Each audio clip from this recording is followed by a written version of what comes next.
एक विषय मेन म्हणजे, आणि तो खूप महत्त्वाचा आहे म्हणून ते प्रत्येक व्हिडिओत मी बोलतोय, कारण की मराठा समाजाला, तरुणांना जागरूक करणं हे महत्त्वाचा विषय आहे. जरांगे पाटलांचा 29 तारखेला निर्णय, कदाचित ते उभे पण करू शकता किंवा पाडायचं ठरलं तर असं पण म्हणू शकता.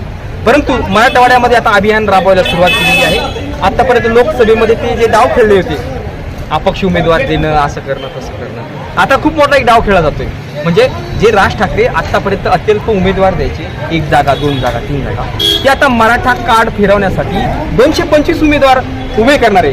जेच राज ठाकरे ज्यांचा बिनशर्त पाठिंबा भाजपला होता, तेच राज ठाकरे आता 225 उमेदवार उभे करणारे. म्हणजे याच्यामध्ये 100% मराठा मतांमध्ये फरक पडेल, मतांतर होईल व याचा फायदा त्यांचे जे बिनशर्त पाठिंब्यावाले आहे यांना होईल. काय वाटतं आपल्याला? नाही, पण खरं सांगायचं म्हणजे तुमच्या म्हणण्यानुसार म्हणजे आता जे प्रश्न उपस्थित केला की राज ठाकरे मराठी मतांची फूट पाडण्याचा आहे, पण जरा दादा जरांगे